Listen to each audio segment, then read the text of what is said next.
अब बहुत important difference, ये सबसे पूछा था साइड इफेक्ट और एडवर्स इफेक्ट का डिफरेंस क्या है, ये मेरे से बहुत पूछा गया था एमबीबीएस के टाइम में, एमडी के टाइम में। What is the difference between side effect क्या होता है और एडवर्स इफेक्ट क्या होता है। सो ये आपको क्रिस्टल क्लियर होना चाहिए। व्हाट इज एडवर्स, देखो एडवर्स इफेक्ट एक बहुत बड़ी term, it is a umbrella, एक छाता।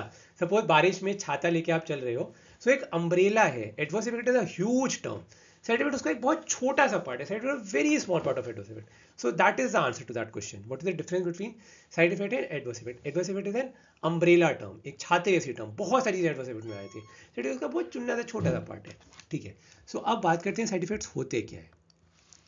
साइड इफेक्ट्स, बहुत स्लोली स्लोली जाऊंगा, इसको कंठस्थ कर लेना डेफिनेशन को। Side effects are unwanted unwanted but unwanted but often unavoidable, मतलब आप इनको बच नहीं सकते, मतलब आप अगर दवाई खाओगे, गोली खाओगे, तो ये होना ही होना है, ठीक है। देखो डेफिनेशन, एक एक वर्ड बहुत बहुत ज़्यादा इंपॉर्टेंट है।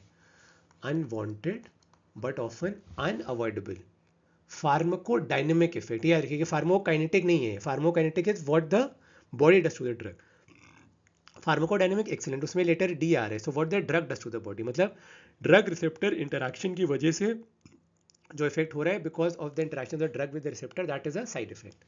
सो साइड इफेक्ट इज, फिर से रिपीट कर रहा हूँ क्योंकि बहुत ज़्यादा इंपॉर्टेंट है और आपसे पूछी जाएगी डेफिनेशन एग्जाम्स में। Unwanted but often unavoidable pharmacodynamic effects, unwanted but often unavoidable pharmacodynamic effects that occur at therapeutic doses. अब अगर आप रिकॉल करो, जो स्टार्टिंग के मेरे लेक्चर में आपको बताया था, एक लेवल होता है थेरेप्यूटिक ब्लड लेवल, अगर उसके नीचे प्लाज्मा लेवल आएगा तो कोई फर्क ही नहीं पड़ेगा दवाई पे।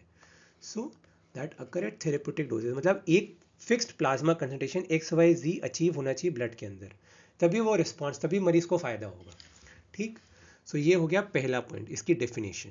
अब थोड़ा सा इसके बारे में और जानते हैं, साइड इफेक्ट्स क्या है ये। दे क्या, सबसे इजी बात इनकी क्या है पता है, हमको पता है ये होने हैं, so we can take appropriate measure. जैसे कि हाइपर लिपिडीमिया किसी को हुआ, HDL कम हुआ, HDL बढ़ाने के लिए हमने नियासिन दिया, हमको पता है कि नियासिन से फ्लशिंग होती है, हिस्टामिन रिलीज के पूरा जो चेहरा एकदम लालम लाल हो जाता है, मरीज परेशान हो जाता है। सो हिस्टामिन रिलीज की वजह से नियासिन की बहुत हाई डोज देते हैं, तो इसीलिए हम पहले से ही उसको एस्पिरिन दे देते हैं।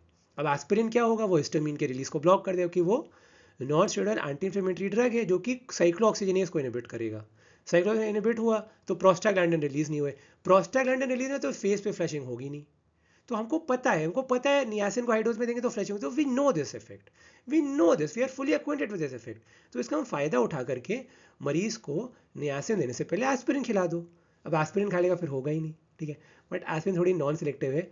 मुझे यूट्यूब कमेंट सेक्शन में लिख के बताना, हाइपर लिपिडेमिक के वीडियो सीरीज मैंने बताया है, which is that specific drug, जो स्पेसिफिक रिसेप्टर के लिए एंटागोनिस्ट बता चुका हूँ, मुझे भी याद है, but I not take the name.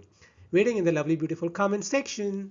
Okay, so these can be predicted, जैसे कि नियासिन से फ्लशिंग होती है, intense flushing, can be predicted from the pharmacological from the pharmacological profile, can be predicted from the pharmacological profile of a drug and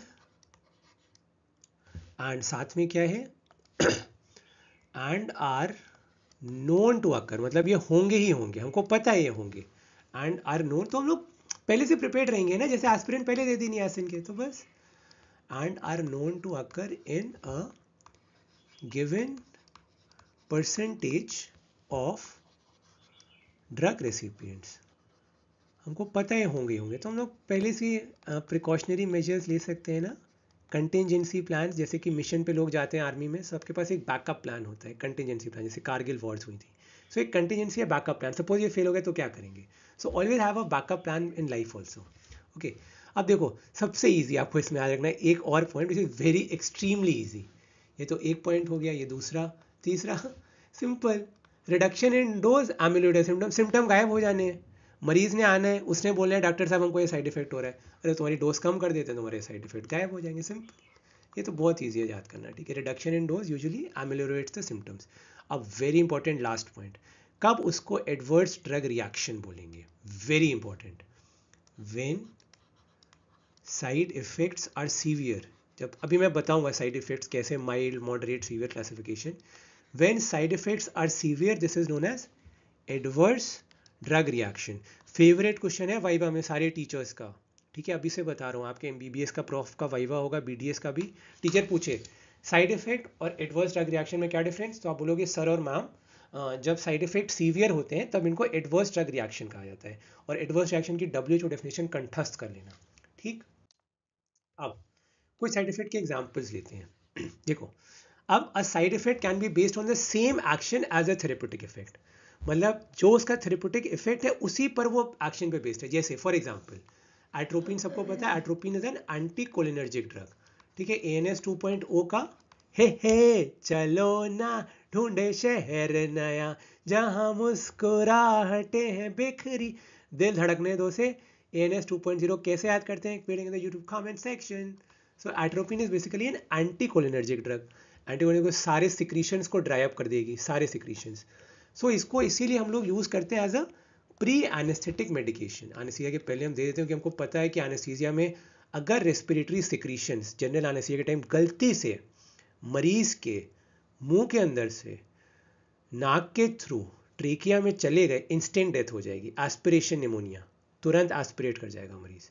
सो हम चाहते हैं सारे secretions dry up हो जाए। सो इसको बहुत कॉमनली यूज़ करते हैं क्लिनिकल प्रैक्टिस में as a pre anaesthetic medication. अब ये तो इसका फायदा हुआ।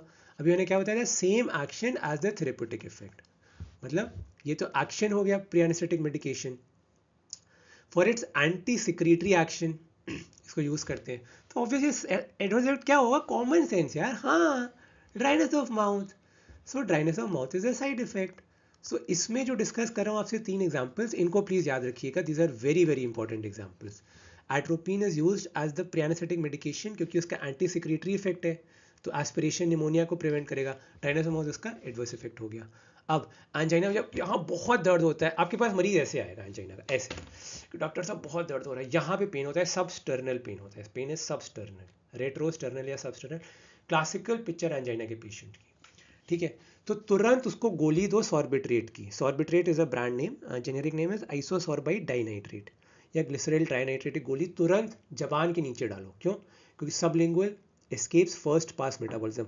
और बताओ एडवांटेज डिसएडवांटेजेस सबलिंगुअल रूट के, waiting in the beautiful YouTube comment section, advantages and disadvantages of sublingual route, ये मैं बता चुका हूँ पहले, ठीक है। अब देखो ग्लिसरल ट्राइनाइट्रेट को दिया तो इसने एंजाइना पेक्टोरिस का तो पेन रिलीफ कर दिया, क्यों, क्योंकि इसने पेरिफेरल वास्कुलेचर को डायलेट कर दिया। मैकेनिज्म बता चुका हूँ, सीवीएस का एपिसोडिक सीरीज देखना है, सीवीएस की वीडियो सीरीज में पूरा क्रिस्टल क्लियर एक्सप्लेन किया है। तो ये तो इसका अच्छा फायदा हो गया कि इसने पेरिफेरल वास्कुलेचर को डायलेट करके। बट अब उससे प्रॉब्लम क्या हो गई अपन को, ऑब्वियस ही बात है ना, अगर पेरिफेरल वास्कुलेचर डायलेट होगा तो क्या होगा, पेरिफेरल पूलिंग ऑफ ब्लड होगा इन द लोअर एक्सट्रीमिटीज, और एक बार पेरिफेरल पूलिंग ऑफ ब्लड क्या होगा तो क्या होगा, ऑब्वियसली पॉस्चुरल हाइपोटेंशन, एकदम से लेटे एकदम से उठ के बैठ गए तो फट से सारा खून नीचे जाएगा और पैरों में, और चक्कर से आने लगता है, पॉस्चुरल हाइपोटेंशन। और आपको माइग्रेन की थ्योरीज में बता ही चुका हूँ, vasculogenic neurogenic theories of migraine, it is due to dilation of the cranial blood vessels. Migraine होता क्यों है, ब्लड वेसल्स के डायलेट होने की वजह से। जो सोमाट्रिप्टन रिजाट्रिप्टन होती है ना 5-HT1B 1D एगोनिस्ट, वो क्या करती हैं, वो बेसिकली कंस्ट्रिक्शन करती हैं, GQ कपल्ड रिसेप्टर होते हैं, तो GQ coupled always calcium channel को ओपन करके कंस्ट्रिक्शन। तो जो क्रेनियल ब्लड, जो सर फटता है हमारा, सर में दर्द होता है क्योंकि ब्लड वेसल्स क्रेनियम की डायलेट हो गई हैं, तो हमको उनको कंस्ट्रिक्ट करना है, तो हमने सोमाट्रिप्टन रिजाट्रिप्टन दिया, these are 5-HT1B 1D agonist, तो इन्होंने कंस्ट्रिक्ट करके भाई साहब हमको आराम दे दिया, ठीक। तो ये क्लियर हो गया कि ब्लड, सर में दर्द क्यों होता है, ब्लड वेसल के डायलेशन की वजह से। क्लियर है सबको। तो इसमें क्या होगा, इसमें भी ऑब्वियसली थ्रॉबिंग हेडेक होगा। क्यों थ्रॉबिंग हेडेक होगा, क्योंकि सर की वेसल भी तो भाई साहब डायलेट होंगी जब ग्लिसरल ट्राइनाइट्रेट हार्ट के पास ऑक्सीजन सप्लाई को बढ़ा रहा है, वेसल ऐसे करके उसको डायलेट कर रहा है, तो ज़्यादा खून हार्ट पे पहुंचेगा, ज़्यादा खून दिमाग में तो पहुंचेगा. So there is dilation of the cranial blood vessels. So this can cause throbbing headache. Throbbing headache मतलब ऐसा लगता है कि सर में, मतलब कोई someone is beating my head inside. Throbbing headache आप लोग पढ़ोगे अभी आगे डिफरेंट फीचर्स. एक होता है थ्रॉबिंग, एक लैंसिनेटिंग, अलग अलग तरह के होते हैं पेन के कैरेक्टरिस्टिक्स. ये सब लोग मेडिसिन की क्लिनिकल पोस्टिंग में पढ़ोगे. ठीक. अब उसके बाद एंटी इन्फ्लेमेटरी ड्रग्स, ये तो सबसे कॉमन है क्योंकि आप लोगों ने क्लिनिकल प्रैक्टिस में यही देना है, बीडीएस ने भी देना है, एमबीबीएस ने भी देना है. Non steroidal anti inflammatory drugs. ठीक है. सो लोग इन्फ्लेमेशन को तो कम करेंगे, नाम में उनके लिखा है non steroidal anti inflammatory drugs, तो वो तो करेंगे ही करेंगे, बट अब उसका साइड इफेक्ट क्या हो गया. अब वो देखो प्रोस्टाग्लैंडिन को बनने से रोक रहे हैं. मैंने आपको बताया था एक हाउस कीपिंग एंजाइम है. House keeping enzyme is COX 1. Cyclooxygenase 1 is the house keeping enzyme. और कॉक्स 2 जो होता है दैट इज इंड्यूसिबल. इन्फ्लेमेशन के टाइम में वो ज़्यादा होता है. सो हाउस कीपिंग एंजाइम में क्या फंक्शन बने हैं तीनों, very good, excellent. Gastro protection, haemostasis and तीसरा नहीं बोलूँगा, कमेंट सेक्शन में बताओ, सभी कोई सही बता दें. मेरा non steroidal anti inflammatory drug का वीडियो सीरीज देखिएगा, उसमें मैंने बताया है ये. ठीक है. So it can cause gastric mucosal damaging effect. Why बताया है. Tell me in the YouTube comment section. Waiting for your lovely beautiful comments. Gastric mucosal damaging effect कैसे बताया है. ठीक. अब ये तो एक फैसेट था कि साइड इफेक्ट सेम मैकेनिज्म. अब अगर डिफरेंट फैसेट ऑफ एक्शन, मतलब एक्शन कहीं और हो रहा है, साइड इफेक्ट कहीं और हो रहा है. यहाँ पे तो दोनों सेम था, जो मैकेनिज्म ऑफ एक्शन था वही एडवर्स इफेक्ट साइड इफेक्ट कर रहा था. देखा, बोल दो सर, गलती से बोल दिया. ठीक है. तो यहाँ पर डिफरेंट फैसेट ऑफ एक्शन है, जैसे कि प्रोमेथाजीन. Excuse me. प्रोमेथाजीन किस क्लास को बिलोंग करती है, मैं नहीं बता रहा, होमवर्क आपके लिए बता चुका हूँ. Promethazine belongs to which class. Waiting in the YouTube beautiful comment section, मुझे बताओ कि प्रोमेथाजीन किस क्लास को बिलोंग करती है. So promethazine basically produces sedation which is totally unrelated to its anti-allergic action. ठीक. ये एक एग्जांपल हो गया प्रोमेथाजीन. ईस्ट्रोजन तो सबको पता है, तो पूछूंगा ही नहीं. सो ईस्ट्रोजेंस क्या करते हैं, they cause nausea. Nausea cause करते हैं which is totally unrelated to its anti ovulatory action. कैसे फीडबैक मैकेनिज्म करता है ईस्ट्रोजन, वो डायग्राम सब याद है ऐसे. एक मिनट सोच के बनाता हूँ. हाँ, ये GnRH. ठीक. हाइपोथैलेमस से, फिर एंटीरियर पिट्यूटरी से LH-FSH. ठीक. फिर यहाँ पे theca interna granulosa cells, oestrogen progesterone, feedback inhibition होता है. ठीक. एंटी ओवुलेटरी एक्शन होता है ना ईस्ट्रोजन का, ओवुलेशन को इनहिबिट करता है. ठीक. अब एक effect can B therapeutic in one context but side effect in another context. जैसे कि कोडीन किस क्लास को बिलोंग करता है, होमवर्क आप सबको पता है, बता चुका हूँ. हम आपके हैं कौन, हम आपके हैं कौन. मेरी फेवरेट फिल्म है हम आपके हैं कौन, हम साथ साथ हैं, दोनों मेरी evergreen favourite film. Just love them. तो हम आपके हैं कौन क्यों बोल रहा हूँ बार बार, क्योंकि याद है माधुरी दीक्षित सलमान खान जब मिले थे first meeting. So codeine is used in cough. C से कोडीन, C से कफ एंड C से constipation. So this can be a side effect in another context. But इसी कॉन्स्टिपेशन को हमने दिमाग लगाया, हम तो भैया स्मार्ट लोग हैं ही, फार्माकोलॉजी पढ़ रहे हैं, फार्मा में MD किया, तो हम लोग तो स्मार्ट होंगे. तो हम फटाक से ना इसका यूज़ निकाल लेंगे कि इसका साइड इफेक्ट है कॉन्स्टिपेशन, हम लोग कहाँ पे यूज़ कर सकते हैं इसको. ये is very good. Travellers diarrhoea. Traveller diarrhoea obviously travellers में होगा. या what a joke, I am funny right. कोशिश करता हूँ थोड़ा हंसी मजाक करूँ, माहौल लाइट रहे. ठीक. लाइट माहौल में फटाक से याद होती है बच्चों को चीज़ें, यूं यूं यूं यूं यूं. ठीक.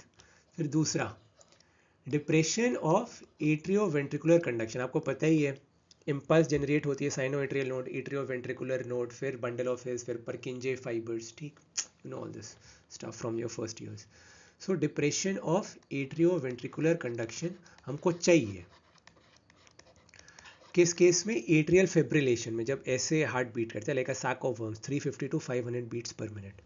सो depression of atrioventricular conduction which is brought about by which drug, digoxin. Excellent, lovely. जिसने बोला उसको मेरे प्यारे स्टूडेंट हो, आप बहुत अच्छे स्टूडेंट हो, अगर आपने ये बोला आपको पता है, excellent. So depression of AV atrioventricular audio visual में समझ लेना, ठीक है। Atrioventricular conduction is the desired effect of digoxin in the treatment of atrial fibrillation, but same can be undesirable. कब अनडिजायरेबल होगा? या very good, congestive heart failure में भी हम लोग डिजॉक्सिन को देते हैं, बट सब कंजेस्टिव हार्ट फेलियर में तो दिस इज हाईली अनडिजायरेबल। हम नहीं चाहेंगे कभी भी कि एट्रियोवेंट्रिकुलर कंडक्शन, भैया हार्ट फेलियर है, हार्ट बेचारा फेल हो रहा है, वो पंप नहीं कर पा रहा ब्लड, और हमने और डिप्रेस कर दिया इम्पल्स को, तो फिर और धीरे धीरे पंप करेगा, तो हम नहीं चाहते ये, ठीक।